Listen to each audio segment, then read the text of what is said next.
दोस्तों नमस्कार, मैं राज कपूर। आप देख रहे हैं खबर दस्तक। अभी कुछ दिन पहले यूपीएससी का रिजल्ट आया। उस रिजल्ट के बाद कई ऐसे घर के विद्यार्थी उस परीक्षा में पास हुए जिसकी खबर सोशल मीडिया पर वायरल हुई।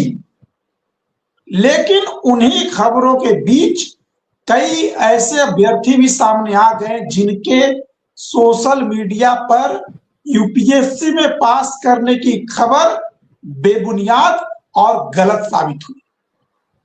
इसमें कई लोगों पर अलग अलग राज्यों में एफआईआर दर्ज की गई और ये पहली बार ऐसा मामला सामने आया कि कहीं रोल नंबर को लेकर, कहीं नाम को लेकर कई तरह के फर्जीवाड़े सामने आए। उत्तर प्रदेश योगी आदित्यनाथ की पुलिस, मेरठ की पुलिस ने एक ऐसा कारनामा किया है इस बीच कि उसने उत्तर प्रदेश के लोगों की नाक कटा दी। जो पुलिस उत्तर प्रदेश के लोगों के सुरक्षा और व्यवस्था का ध्यान नहीं रख पाती, उस पुलिस ने, योगी की पुलिस ने एक ऐसे व्यक्ति को गिरफ्तार करके मीडिया के सामने ट्रायल कर दिया, मीडिया के सामने फोटो खिंचवा दी और दावा कर दिया कि यह फर्जी आईएएस है और लोगों को गुमराह करता है। लोग भी सच मान रहे थे, लेकिन मामला तब पलट गया जब उस व्यक्ति के परिवार ने यूपीएससी पास करने के तमाम सबूत, तमाम फोटोग्राफ्स, तमाम प्रशस्ति पत्र और तस्वीरें पुलिस को सौंप दी। अब पुलिस बैकफुट पर आ गई। और जब बैकफुट पर आ गई तो कुछ ना कुछ तो बताना था, तो पुलिस लगी कहानी रचने, जैसा कि हर मामले में रचती। पुलिस, उत्तर प्रदेश की योगी आदित्यनाथ की पुलिस कैसे अपने क्रियाकलाप से, इस कांड से उत्तर प्रदेश के लोगों की नाक कटा दी। और आखिर पुलिस इस तरह के बड़े मैटर में कैसे मैटर को समझ नहीं पाई और फ्रंट फुट पर जो पुलिस खेल रही थी उसको परिवार के सबूत पेश करने के बाद बैकफुट पर आना पड़ा। इन तमाम मुद्दों पर बातचीत करने के लिए हमारे साथ मौजूद है। सर, आप देख रहे हैं कि उत्तर प्रदेश में गोरखपुर से लेकर के लखनऊ तक तमाम तरह की घटनाएं हो रही हैं। पुलिस इन घटनाओं को रोकने में विफल साबित हो रही है, फिर भी नाक कटाने का कोई मौका नहीं छोड़ पा रही है। ये मेरठ का मामला क्या है सर, कि आजकल उत्तर प्रदेश की ये घटना सोशल मीडिया पर जबरदस्त ट्रेंड में चल रही है। देखिए, मेरठ के मामले में तो मैं जो राहुल कौशिक, जिस व्यक्ति को पकड़ा गया और ये दावा किया गया कि ये आदमी अपने को आईएएस बताता है और आईएएस बनाने के बाद ये लोगों को हड़काता है और 112 पे तमाम निर्देश देता है, इसके खिलाफ तमाम शिकायतें दी गई थी। इस वजह से पुलिस ने उसको गिरफ्तार किया। गिरफ्तारी के बाद पुलिस ने एक प्रेस कॉन्फ्रेंस की जिसमें इसको उसके हाथ में प्लकार्ड बना के एक फोटो खिंचा दी गई कि फर्जी आईएएस है और मीडिया में बड़ी ताली बजी, क्योंकि जब यूपीएससी का रिजल्ट आया तो उसके बाद भी बहुत से लोगों ने फर्जी क्लेम कर दिया कि वो आईएएस अधिकारी का उनका सिलेक्शन हो चुका है। लेकिन थोड़ा सवाल इसमें मीडिया का भी है राज कपूर जी। हम सब लोग थोड़े बहुत तो पढ़े लिखे जी, हम लोग को वेरीफाई करना चाहिए था कि किस आदमी का चयन हुआ, किसका नहीं हुआ। और अगले साल से उम्मीद कर रहा हूं कि यूपीएससी जब रिजल्ट करेगी, पता भले ना दे, लेकिन लड़का कहाँ का पढ़ा हुआ है, उसने कौन सा कोर्स किया, उसके माता पिता का नाम दे दे, कुछ तो दे दे, ताकि इस तरह की फ्रॉडगिरी ना हो। अब जिसने फॉर्म तक नहीं भरा वो आईएएस बन के आ गए, एक रंजीत यादव साहब। रंजीत यादव है तो साहब मामला तो आपको पता है उछलेगा। मीडिया बैठी हुई है। तो यादव जी का पहले तो स्थानीय विधायक ने सम्मान किया, दरोगा जी ने सम्मान किया। उसके बाद एक ब्रह्मेश्वर मुखिया की भतीजी का भी मामला, उन्होंने भी दावा किया कि उनको 330 रैंक आई है। कई लोग, मतलब ऐसी बाढ़ आ गई थी, अब समझ ही नहीं। बाद में पता चला कोई जीएसटी में इंस्पेक्टर, उसने बता दिया उसका आईएएस में सिलेक्शन हो गया है।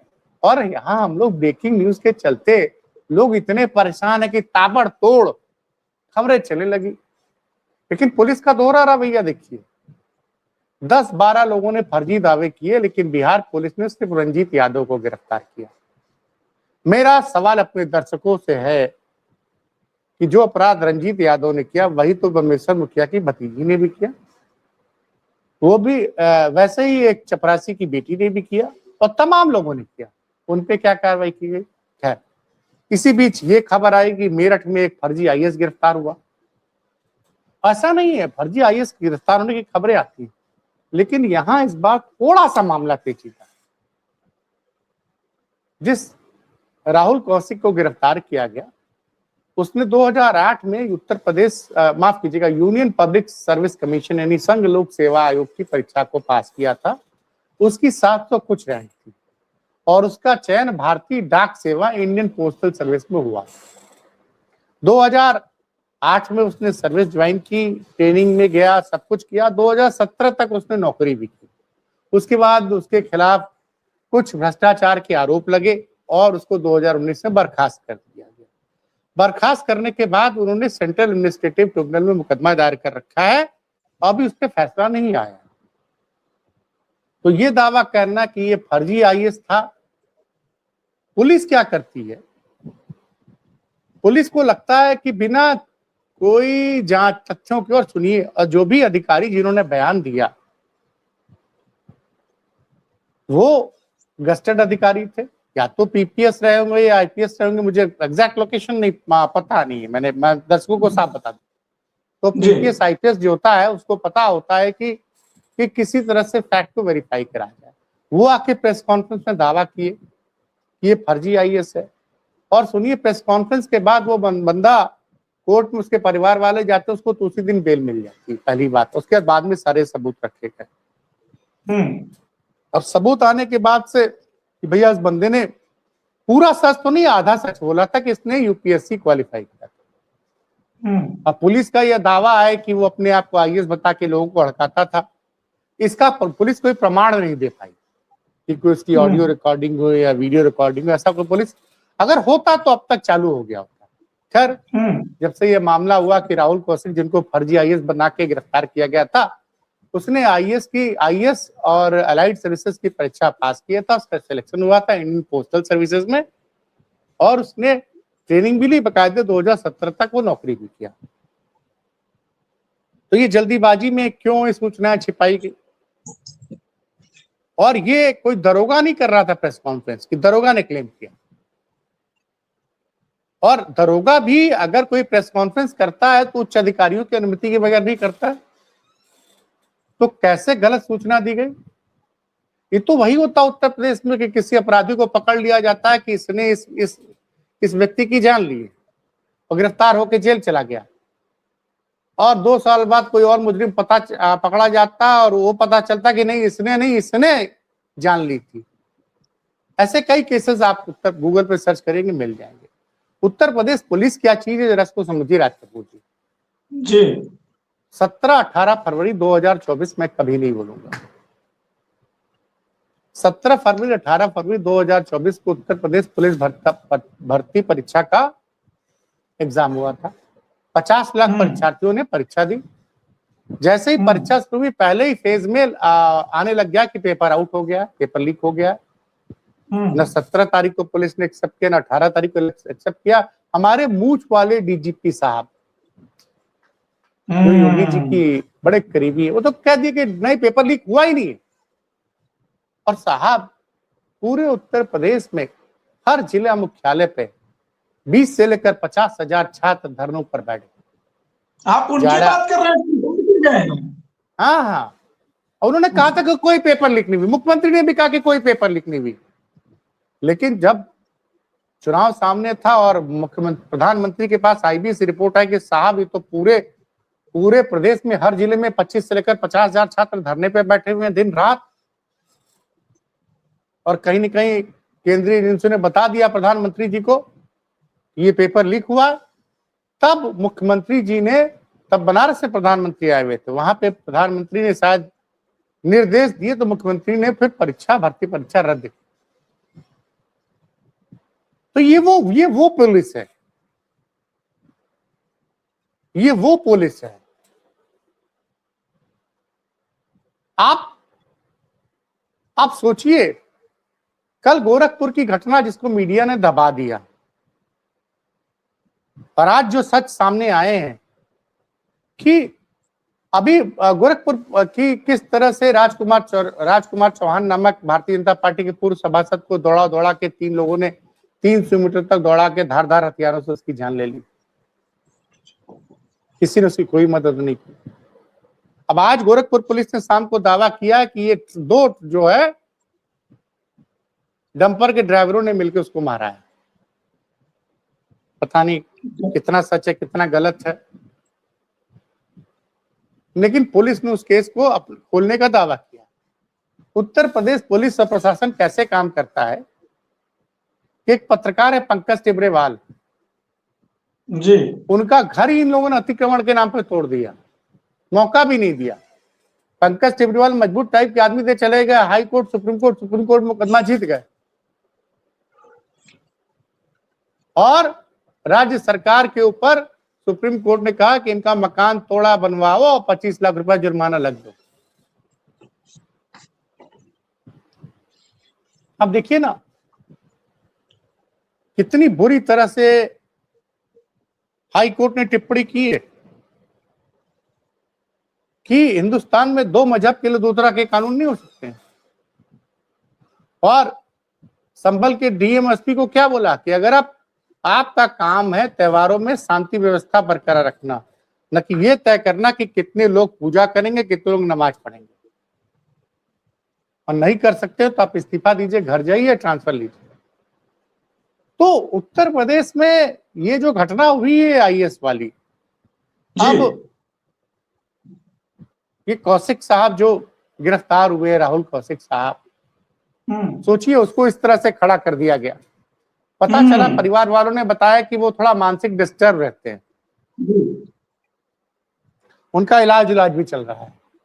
तो आपने वाहवाही लूटने के लिए आपने रिसर्च भी नहीं किया।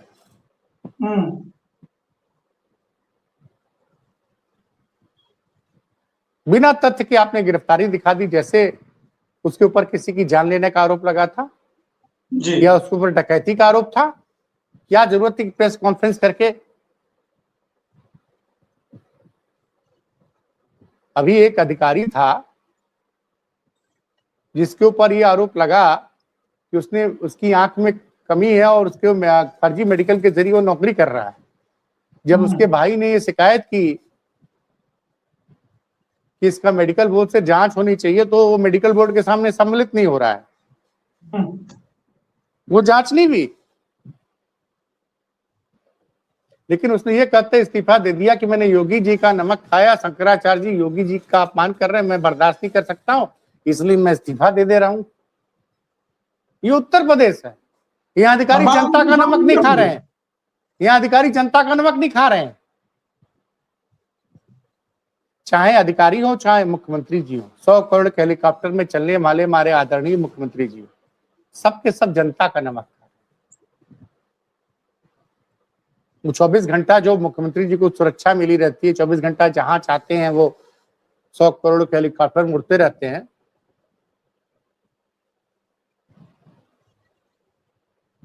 वो सब जनता के टैक्स के पैसे का। सर एक चीज बताइए कि आपने जो सिलसिलेवार ढंग से अभी उत्तर प्रदेश पुलिस की कार्यशैली के बारे में जो विधिवत जानकारी दी कि एक तो गलती करती है उत्तर प्रदेश पुलिस, उस गलती को मानती नहीं, तो क्या उत्तर प्रदेश पुलिस की ये जो कार्रवाई है या ये जो सिलसिलेवार ढंग से आपने जो घटनाक्रम प्रस्तुत किया, ये उत्तर प्रदेश के माननीय मुख्यमंत्री योगी आदित्यनाथ के कानों तक नहीं पहुंचती? क्या योगी आदित्यनाथ इन सब घटनाओं का कोई संज्ञान नहीं लेते? अब योगी आदित्यनाथ, मैं आपको उदाहरण दूंगा। योगी आदित्यनाथ, अतीक और अशरफ की जिस तरह से जान ली गई पुलिस की सुरक्षा में, पुलिस की अभिरक्षा, पुलिस की कैद में अतीक अशरफ की जिस तरह से जान ली गई, उसके बाद कितने आईपीएस सस्पेंड किए गए। उस वक्त उत्तर प्रदेश में एडीजी लॉ एंड ऑर्डर कौन था? प्रशांत कुमार। उमेश पाल की जान ली गई तो उस वक्त एडीजी लॉ एंड ऑर्डर कौन था? प्रशांत कुमार। इतने जघन्य अपराध होने के बावजूद भी प्रशांत कुमार को प्रमोशन देके 1990 में 2024 में 2023 में घटना होती है, उमेश पाल की जान ली जाती है पहले अपराधियों के द्वारा, दिन दहाड़े। वो विजुअल पूरी दुनिया ने देखा है। और उसके कुछ दिन बाद किस तरह से अतीक और अशरफ को थाने के पास पत्रकार बन के अपराधियों ने उड़ा दिया, वो भी सबने देखा। तभी एडीजी लॉ एंड ऑर्डर कौन था? प्रशांत कुमार। उसके बाद क्या होता है? प्रशांत कुमार जी को प्रमोशन दे दिया जाता है जनवरी 2024 में, जब वो डीजीपी के पद पे प्रमोट होते हैं। और सबसे जूनियर मोस्ट डीजीपी होने के बावजूद भी उनको कार्यकारी डीजीपी बना दिया जाता है। 16-17 सीनियर आईपीएस अधिकारियों की सीनियरिटी को नजरअंदाज करके योगी आदित्यनाथ ने उनको फरवरी 2024 में कार्यवाहक डीजीपी बना दिया। ये है योगी आदित्यनाथ। गोरखपुर में घटना हुई, उसके बाद तो गोरखपुर के पुलिस कप्तान को अगर मायावती होती तो सस्पेंड कर देती, तो पुलिस कप्तान पे कोई कार्रवाई हुई? बदायूं में बहुत हल्ला मचा तो बदायूं के एसएसपी का ट्रांसफर हुआ, कोई कार्रवाई हुई उन पे? गाजियाबाद में घटना हुई, सलीम वास्पी के ऊपर धारदार हथियारों से जानलेवा हमला हुआ, क्या गाजियाबाद के पुलिस कमिश्नर को हटाया गया? नोएडा में हर रोज इतने बड़े कांड होते हैं, नोएडा के पुलिस कमिश्नर कितने दिनों से वहां उस पद पे विराजमान है? तो भाई योगी जी को अपने अधिकारियों में दोष नहीं दिखता है। तो सर क्या आप ये कहना चाह रहे हैं कि उत्तर प्रदेश पुलिस जो कर रही है, या जो उत्तर प्रदेश पुलिस की कार्यप्रणाली है, उस पर मुख्यमंत्री योगी आदित्यनाथ की मौन सहमति है? भाई आप बताइए नहीं, मैं तो कह रहा हूं कि मान लो एक फर्जी आईएएस की गिरफ्तारी, आईएएस को फर्जी आईएएस बता दिया, अलग मुद्दा है। लेकिन जब जघन्य रूप से, क्या आप कल्पना कर सकते हैं कि 21वीं शताब्दी में भारत जहां पे लोकतंत्र की बात की जाती है, हमारे मुख्यमंत्री जी दावा करते हैं कि अपराधी उत्तर प्रदेश छोड़ के चले गए हैं। उनके मठ से, गोरखपुर मठ से 2 किलोमीटर दूर राजकुमार चौहान जो भाजपा के पूर्व सभासद थे, उनको दौड़ा दौड़ा के सुबह सुबह जब टहले निकलते हैं, 3 लोग दौड़ा दौड़ा के धार हथियारों से 24 बार वार करते हैं और ये इंतजार करते हैं कि जब सांसें रुक जाती तब जाते हैं। गोरखपुर में किसी योगी आदित्यनाथ के विधानसभा क्षेत्र की है? बिल्कुल है, जहां के विधायक हैं। तो साहब यहाँ कुछ नहीं होता है। हाँ, छोटे अधिकारी सस्पेंड हो जाएगा, दरोगा सस्पेंड हो जाएगा, सिपाही सस्पेंड हो जाएगा, और बहुत होगा तो सीओ सस्पेंड हो जाएगा। नहीं तो सर एक चीज बताइए सर, कि ये सब जो घटनाएं आप बता रहे हैं लगातार उत्तर प्रदेश की जनता देख भी रही है, तो आप लगातार कहते हैं कि गोदी मीडिया तो चलो इस पे चर्चा नहीं करती, हम मान लेते हैं, तो हम लोग भी जो छोटे मोटे लोग हम लोग अपने सीमित संसाधनों से ये सब जो चर्चा करते हैं, तो क्या ये चर्चा केवल यूट्यूब के डिबेट तक ही सीमित रह जाएगी, कि आने वाले समय में जनता इन चर्चाओं पर कोई संज्ञान लेगी? अरे सर, हम आप प्रयास करते हैं, बाकी क्या होगा, तो हम कोशिश करते हैं कि जनता तक सही जानकारी पहुंचा सके। अब ये हमारे वीडियो भी ऐसा नहीं है कि 10 लाख 20 लाख लोग देख रहे हैं। जनता भी तो सच सुनना नहीं पसंद करती है। जनता भी चाहती है कि हम रोज जो है मोदी जी की सरकार गिरा दें।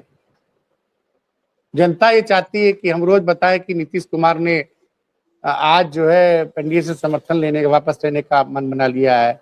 यह एक बेवड़ा यूट्यूबर है, वो दिन रात जिहादी लोगों को खुश करने के लिए खबरें बनाता है। उसका यूट्यूब देखिए खूब चलता है। हम कोशिश ये करते हैं कि हम अपने सीमित संसाधनों में जनता तक सही जानकारी सुनाने का प्रयास करते हैं। तो हमारे जो दर्शक हैं सीमित संख्या में, वो हमारे साथ जुड़े हुए हैं। जनता को भी सच पसंद नहीं है। अगर जनता को सच पसंद होता, जनता को अपराध नहीं चाहिए होते, तो जनता ऐसे नेताओं का बार बार उनको चुनाव नहीं जिताती।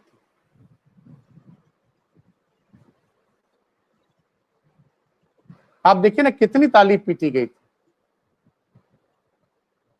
भाई रंजीत यादव की गिरफ्तारी हो गई, कोई बात नहीं, उसने झूठ बोला था। बाकी जो लड़के लड़कियों ने जो आईएएस बनने का फर्जी दावा किया, उनकी गिरफ्तारी क्यों नहीं हुई? नहीं तो आप एक चीज बताइए सर, आप सवाल तो चलिए खड़ा कर रहे हैं कि रंजीत यादव की गिरफ्तारी हो गई, बाकी की गिरफ्तारी क्यों नहीं हुई, पुलिस तो नहीं पकड़ पा रही, आपका निजी मत क्या है इसमें, क्यों नहीं मेरा गिरफ्तारी निजी हुई? भाई, मैं तो पूछ रहा हूं ना भाई, एक तरह का अपराध 8 लोगों ने किया, एक ही आदमी गिरफ्तारी क्यों हुई? ये तो सरकार बताए ना।